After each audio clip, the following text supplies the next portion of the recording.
आकाशवाणी. मेघना देशपांडे आपल्याला बातम्या देत आहे. ठळक बातम्या. देशात स्वातंत्र्य दिनाच्या वर्धापनाचा आनंदोत्सव. 140 कोटी नागरिकांच्या सहभागातून विकसित भारताचं उद्दिष्ट गाठण्याचा पंतप्रधान नरेंद्र मोदी यांचा विश्वास. स्वातंत्र्य दिनाच्या पूर्वसंध्येला राष्ट्रपती द्रौपदी मुर्मू यांचं देशवासियांना संबोधन. तरंग शक्ती या बहुराष्ट्रीय हवाई दल सरावाचा पहिला टप्पा आज तामिळनाडूमध्ये. पंचायतींमधील महिला नेतृत्व या राष्ट्रीय कार्यशाळेत महिलांच्या समस्यांवर चर्चा. आणि पॅरिस ऑलिम्पिकमधील महिलांच्या 50 किलो वजनी गटात रौप्य पदकासाठी भारताची कुस्तीपटू विनेश फोगटची याचिका क्रीडा लवादाच्या न्यायालयानं फेटाळली. आता सविस्तर बातम्या. देशाच्या स्वातंत्र्य दिनाचा वर्धापन दिन आज साजरा होत असून सर्वत्र उत्साह आणि जल्लोषाचं वातावरण आहे. देशातली शासकीय, निमशासकीय कार्यालयं, ऐतिहासिक वास्तू, रस्ते राष्ट्रध्वजाच्या रंगाच्या विद्युत रोषणाईनं नटली आहेत. यावर्षीच्या स्वातंत्र्य दिनाची संकल्पना विकसित भारत 2047 अशी आहे. भारताचं स्थान 2047 या वर्षापर्यंत विकसनशील नाही तर विकसित राष्ट्रांच्या यादीत यावं यासाठी सरकार सर्व बाजूंनी करत असलेल्या प्रयत्नांचा जागर या स्वातंत्र्यदिनी केला जात आहे. स्वातंत्र्य दिनाच्या देशातल्या मुख्य कार्यक्रमात आज प्रथेप्रमाणे पंतप्रधान नरेंद्र मोदी यांच्या हस्ते ऐतिहासिक लाल किल्ल्यावर ध्वजारोहण करण्यात आलं. ध्वजारोहणानंतर पंतप्रधानांनी नागरिकांना संबोधित केलं. विकसित भारत हे लक्ष्य पूर्ण करण्यासाठी नागरिकांना त्यांच्या आशा, अपेक्षा, आकांक्षा विचारल्या होत्या. त्या सर्वांचा विचार करून कितीही अडचणी आल्या तरी 140 कोटी नागरिकांच्या सहभागातून हे लक्ष्य आपण साध्य करणारच आहोत असा निर्धार पंतप्रधानांनी व्यक्त केला. स्वतंत्र भारतात श्वास घेण्याची आपल्याला संधी मिळाली आहे. या संधीबद्दल कृतज्ञ राहून या संधीचं सोनं करूया असं आवाहन त्यांनी देशवासियांना केलं.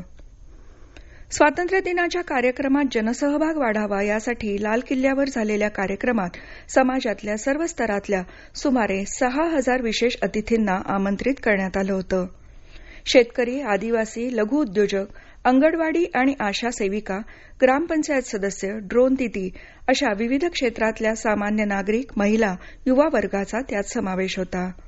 ऑलिम्पिक खेळाडू, विविध राष्ट्रीय स्पर्धांमधले विजेते, सैनिकी शाळांमधले विद्यार्थी हेही लाल किल्ल्यावर उपस्थित होते. तत्पूर्वी पंतप्रधानांनी राजघाट इथं महात्मा गांधीजींच्या समाधीस्थळी जाऊन पुष्पांजली अर्पण केली. स्वातंत्र्य दिनाच्या पूर्वसंध्येला प्रथेनुसार राष्ट्रपती द्रौपदी मुर्मू यांनी देशवासियांना संबोधित केलं. भावी पिढ्यांच्या आशा, आकांक्षा यांना एका शृंखलेत गुंफणाऱ्या परंपरेचा आपण एक अंश आहोत याची प्रचिती आपल्याला येत असल्याचं त्या म्हणाल्या. स्वातंत्र्य दिनाचा आनंद व्यक्त करताना फाळणी वेदना दिनाच्या स्मृतीही राष्ट्रपतींनी जागवल्या. संविधानातल्या न्याय, समानता, स्वातंत्र्य आणि बंधुभाव या आदर्शांवर दृढ राहण्याचं आवाहन त्यांनी देशवासियांना केलं.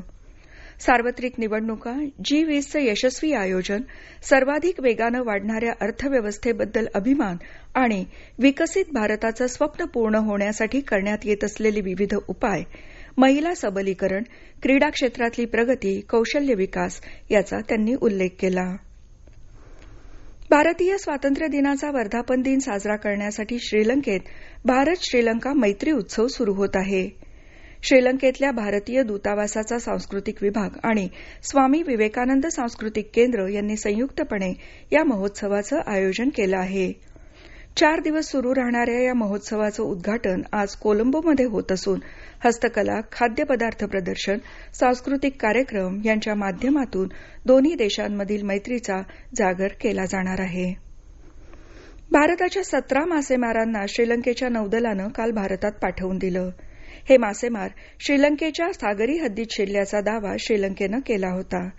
श्रीलंकेनं गेल्या आठवड्यात आपल्या ताब्यात असलेल्या 21 मासेमारांची सुटका करत त्यांना चेन्नईला परत पाठवलं होतं. तरंग शक्ती या बहुराष्ट्रीय हवाई सरावाचा पहिला टप्पा तमिळनाडूमधल्या सुलूर इथं आज झाला. भारतातला हा सर्वात मोठा बहुराष्ट्रीय हवाई सराव असून त्यामध्ये जर्मनी, फ्रान्स, स्पेन आणि युकेच्या हवाई दलांचा समावेश होता.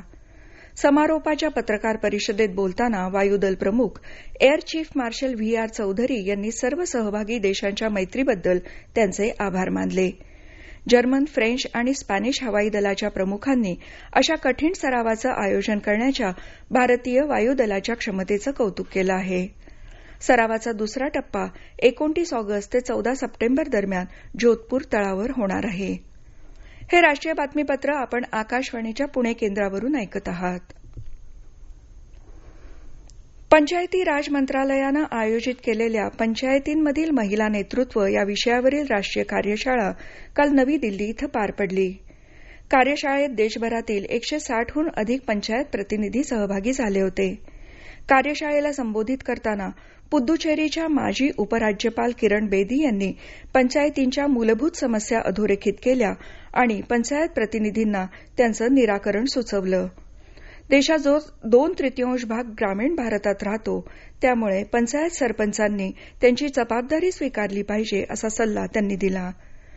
पंचायतींच्या निवडून आलेल्या लोकप्रतिनिधींनी आकाशवाणीशी बोलताना कार्यशाळेतील अनुभव कथन केले. केंद्रीय कृषी आणि शेतकरी कल्याण मंत्री शिवराजसिंह चौहान आज नवी दिल्ली इथं स्वातंत्र्यदिनानिमित्त राष्ट्रीय कीटक निरीक्षण प्रणालीचा आरंभ करणार आहेत. कृषी आणि शेतकरी कल्याण विभागाचा हा डिजिटल उपक्रम वेळेवर आणि अचूक कीड व्यवस्थापन सल्ला देण्यासाठी कृत्रिम प्रज्ञा आणि यंत्र अध्ययन यासारख्या अत्याधुनिक तंत्रज्ञानावर आधारित आहे. कृषी मंत्रालयानं शेतकऱ्यांच्या सन्मानार्थ 2 दिवसांच्या कार्यक्रमासाठी 1000हून अधिक शेतकऱ्यांना आमंत्रित केलं आहे. चौहान त्यांच्याशी संवाद साधतील. भारताच्या रामसर स्थळांमध्ये आणखी 3 स्थळांचा समावेश करण्यात आला आहे. पर्यावरण आणि वनमंत्री भूपेंद्र यादव यांनी ही माहिती दिली आहे. रामसर स्थळांची देशातली संख्या आता 85 वर पोहोचली आहे. तमिळनाडूमधले नांजरायन पक्षी आणि काझुवेली पक्षी अभयारण्य तसंच मध्य प्रदेशातल्या तवा जलाशय यांचा समावेश रामसर स्थळ म्हणून करण्यात आला आहे. कोलकात्यामध्ये निवासी डॉक्टरवर झालेल्या बलात्कार आणि हत्या प्रकरणाबद्दल सर्वत्र क्षोभ व्यक्त होत असून पश्चिम बंगालमधल्या अनेक शहरातून काल आंदोलनं आणि निषेध फेऱ्या काढण्यात आल्या. महिलांनो, रात्री सुरक्षित राहण्याचा हक्क मिळवा अशी मागणी करत महिला रस्त्यावर उतरल्या. सुमारे 50 वर्षांपूर्वी अशी हाक देत इंग्लंडमध्ये महिला सबलीकरणाच्या आंदोलनाला सुरुवात झाली होती. हीच हाक कोलकात्यामध्ये महिलांनी दिली. बलात्कार आणि हत्या प्रकरणात एकापेक्षा जास्त लोकांचा सहभाग असल्याचा संशय असून कोलकाता पोलिसांनी संजय रॉय याला अटक केली आहे. त्याला सीबीआयकडे सोपवण्यात आलं असून या प्रकरणाचा पुढील तपास सीबीआय करणार आहे. जागतिक आरोग्य संघटनेनं 2 वर्षात दुसऱ्यांदा एमपॉक्स हा रोग जागतिक सार्वजनिक आरोग्य आणीबाणी असल्याचं घोषित केलं आहे. मध्य आफ्रिकेतील देश काँगोमध्ये या विषाणूजन्य संसर्गाचा उद्रेक झाल्यानंतर आरोग्य आणीबाणीची घोषणा करण्यात आली. हा रोग नंतर बुरुंडी, केनिया, रवांडा आणि युगांडा या देशांमध्ये पसरला आहे. एमपॉक्स निकट संपर्कातून पसरू शकतो.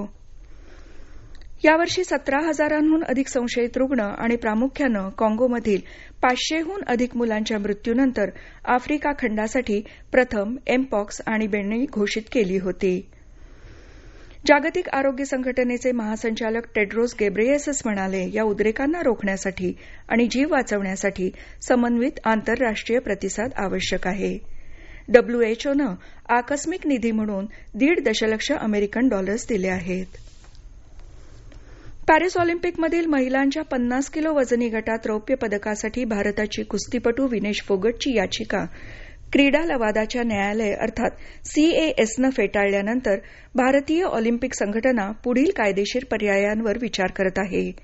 या निकालानंतर भारतीय ऑलिम्पिक संघटनेच्या अध्यक्ष पीटी उषा यांनी कुस्तीपटू विनेश फोगटचा युनायटेड वर्ल्ड रेसलिंग आणि आंतरराष्ट्रीय ऑलिम्पिक समितीविरुद्धचा अर्ज फेटाळण्याच्या कोर्ट ऑफ आर्बिट्रेशन फॉर स्पोर्टच्या एकमेव लवादाच्या निर्णयावर धक्का आणि निराशा व्यक्त केली आहे.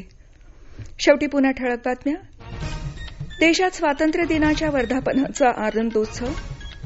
लाल किल्ल्यावर पंतप्रधान नरेंद्र मोदी यांच्या हस्ते ध्वजारोहण. स्वातंत्र्य दिनाच्या पूर्वसंध्येला राष्ट्रपती द्रौपदी मुर्मू यांचं देशवासियांना संबोधन. तरंगशक्ती या बहुराष्ट्रीय हवाई दल सरावाचा पहिला टप्पा आज तामिळनाडूमध्ये. पंचायतींमधील महिला नेतृत्व या विषयावरील राष्ट्रीय कार्यशाळेत महिलांच्या समस्यांवर चर्चा आणि पॅरिस ऑलिम्पिकमधील महिलांच्या 50 किलो वजनी गटात रौप्य पदकासाठी भारताची कुस्तीपटू विनेश फोगटची याचिका क्रीडा लवादाच्या न्यायालयानं फेटाळली.